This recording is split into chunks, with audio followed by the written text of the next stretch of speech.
দীর্ঘ ৪০ বছরের পুরনো খাল দখল করে পুকুর ও অন্যান্য স্থাপনা নির্মাণ করায় এলাকায় জলাবদ্ধতা সৃষ্টি হয়ে দুর্ভোগে রয়েছে হাজার হাজার গ্রামবাসী।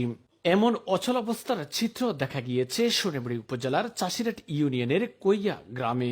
কৈয়া গ্রামের উপর দিয়ে বয়ে চলা পুরনো সেই খালটি সম্পৃক্ত করেছে সোনামুড়ি ছাত্রাপাইয়া ও কলাবাগান সেনবাগ খালকে।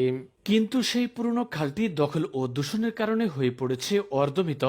কেউ খালটি দখলে নিয়ে পাড় নির্মাণ করে করেছেন পুকুর, কেউ করেছেন ব্যবসা প্রতিষ্ঠান, কেউ করেছেন রাস্তা বা কেউ করেছেন বসত বাড়ি। এই কারণে গ্রামের একমাত্র খালটি দখলের কারণে রূপ নিয়েছে জলাবদ্ধতায়। গ্রামের মানুষ বছরের পর বছর বিভিন্ন জনপ্রতিনিধিদের কাছে গিয়েও পায়নি কোনো প্রতিকার ছাওয়া পুরনো সে কাগজপত্র দেখেই বোঝা যাচ্ছে গ্রামবাসী আসলে কতটা দুর্ভোগে রয়েছে।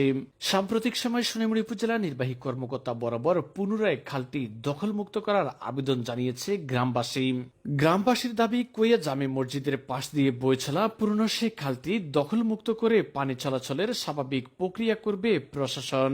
ফলে বন্যা আর জলাবদ্ধতার কবল থেকে মুক্ত হবে গ্রামের হাজার হাজার মানুষ। আমি বর্তমানে যে স্থানে দাঁড়ানো আছি সেটা হইলো আমার বাম হাতের যে পুকুর আছে, এই পুকুরের অংশ এটা।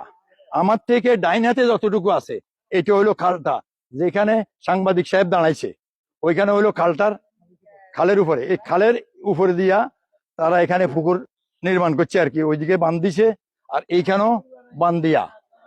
এখানে লাগে না, এখানে আমার পুকুরে পাড় আছে, এই পুকুরের মালিক আমি, বুঝছেন। তারপরে উনি যেখানে দাঁড়াইছে এবং পাবলিক যেখানে দাঁড়াইছে, আপনারা একটু আগান না, এটা হলো এই খালের মজখানটা, এই যে এই জায়গাটা হলো খালের মজখানটা, বুঝছেন না। এই এখন এই জলাবদ্ধতার কারণে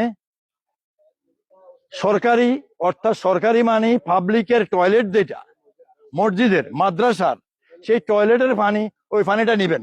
টয়লেটের পানি পুরা কয়েক বাড়ির পুকুরে, এই পুকুর, তারপরে দক্ষিণী পুকুর, হেরফরের পুকুর, সব পুকুরে এই টয়লেটের পানি এখন ঢুকতেছে, যার বিষাক্ততার কারণে জনগণের স্বাস্থ্যের ভীষণ ক্ষতি হওয়ার সম্ভাবনা আছে এবং হইতেছে, বুঝছেন।